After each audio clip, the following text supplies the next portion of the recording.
Good morning, children. In our previous class, we studied permanent tissue. Under that, simple permanent tissue.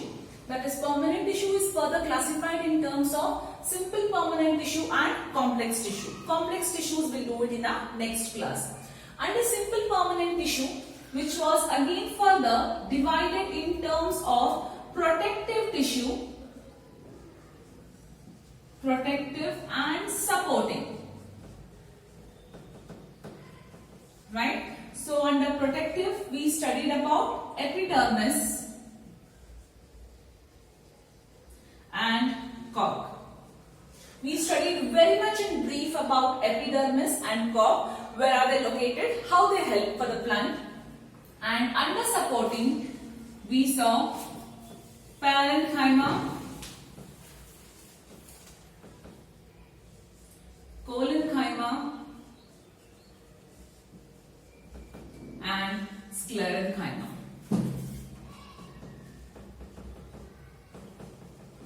Right? We understood about parenchyma, collenchyma and sclerenchyma in a tabular chart, where we understood about its a bit brief about its function, its cell wall, vacuoles, nucleus. Yes. So we will study few more details about parenchyma, collenchyma and sclerenchyma. So before that, I would like to tell you all is the diagrams. So in every chapter, what you have seen, for example, in cell or in tissues, there are number of diagrams what they are given. So basically, what you can study is under cell chapter, plant cell, animal cell. That's the most important one, which you usually have to practice. And in tissue chapter, till now whatever we have done, whatever figure comes under parenchyma, collenchyma and sclerenchyma, they are not important. But the next animal tissues when we start, those are important as point of view. Now again in your school, if they might pick few figures or diagrams and tell, then yes, you have to practice them. Otherwise, animal tissues you need to practice well. Okay. Yes. Now we will study a bit in detail about parenchyma, collenchyma and sclerenchyma. Parenchyma. Now, what we discussed about parenchyma? So parenchyma gives mechanical support to the plants, as what we studied. It also helps in the storage of the food. I will just write the points in few words here. Mechanical support. Then it stores food. If it is storing food, then means it has a large vacuole. Then it has a thin cell wall.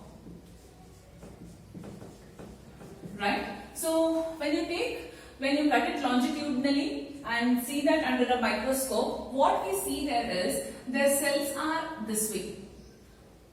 Right? So the rooms of the cell, and there are many gaps left in between that. That is what we discussed. There are many intercellular spaces in between them. The cell wall is nothing but the outer lining. Outer lining is very thin in case of parenchyma. Then, where are these located? They are located in the pith of stem. They are located near the vascular bundles, C-U-L-E-R, and in roots. Right? Now we know stem. Now what do you mean by pith of a stem? Now suppose if this is a stem, this has an outer layer covering. Now what is this outer layer covering known as? Epidermis, right? Inside that, what is present? That is called as a pith of a stem.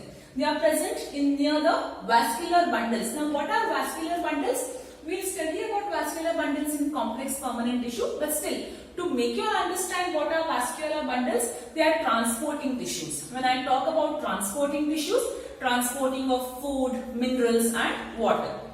And they are present in the roots. One more main function of parenchyma is, if anywhere there is a damage to the cell, to the roots or to the stem anywhere, it helps in growing. That is only done by parenchyma.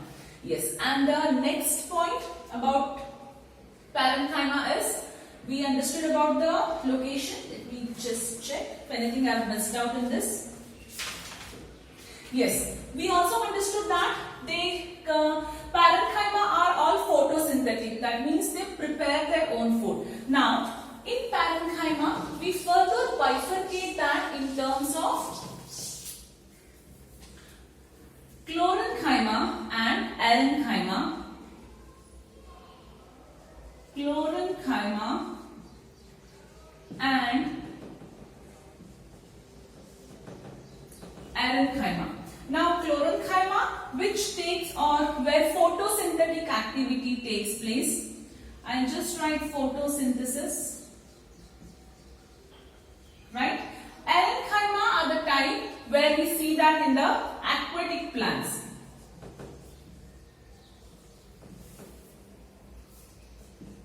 Now, when we talk about aquatic plants, how parenchyma, that is nothing but how arenchyma help the aquatic plants?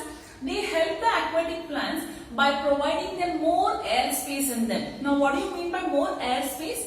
More air space is that we called as buoyancy. What is buoyancy?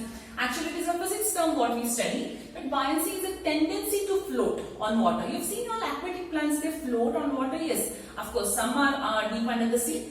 But still, most of them are floating. Yes. Now, when they are floating on water, have you seen the leaf structure or the layers, how they look like? Yes. They are almost waxy. They have a waxy coating over them.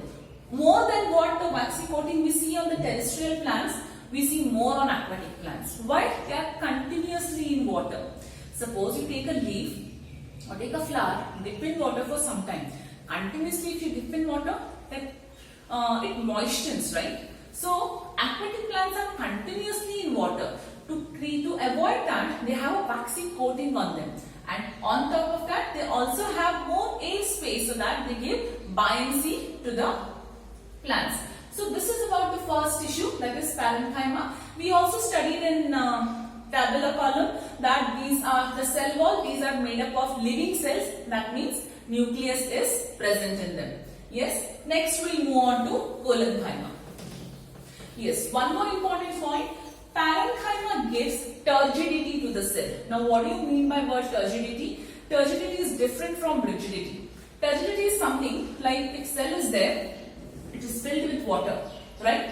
It is the cellular state of a cell where it is almost filled or it is completely filled with water or filled with a fluid. That is called as turgidity to the cell. So that it will help, it will not help the cell from collapsing. Now the next, chlorenchyma. Now, what did we study about the chlorenchyma? Chlorenchyma have thick cell wall, but they are not at all the parts, they are not thick, they are only thickened at the corners, right? When we talk about cell wall, both in chlorenchyma and parenchyma, they are made up of cellulose. We studied this, cell wall is made up of cellulose. Okay, so they are thickened only in the corners. The second most part what we studied was in that they have vacuoles, but they have a smaller vacuole.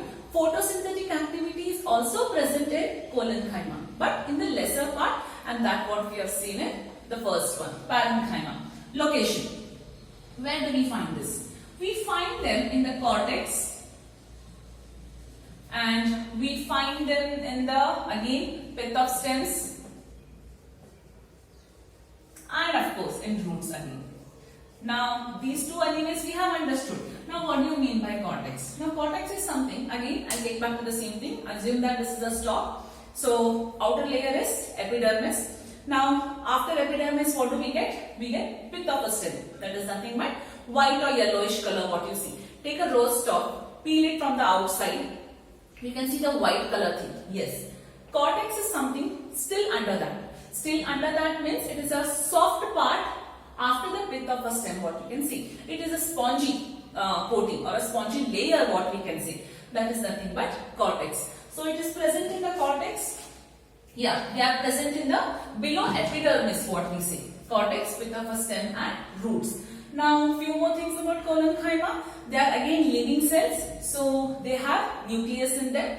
What is the main role? Again, they provide mechanical support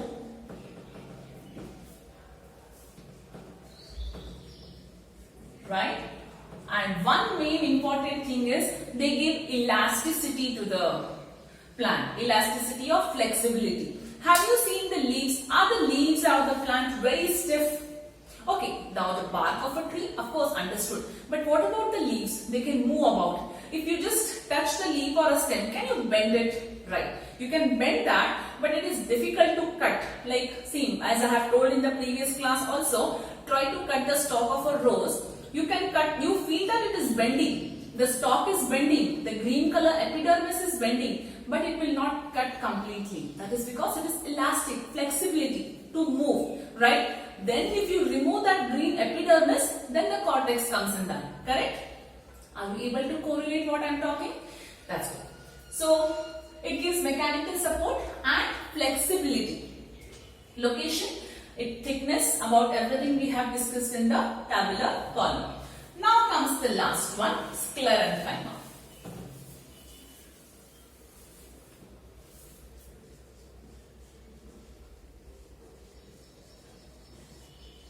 Yeah, sclerenchyma is made up of dead cells, right? It gives rigidity to the cell, hardness to the cell, thickness to the cell. The cell walls are made very thick. So, it is a cellulosic or it is made up of a different material known as lignin.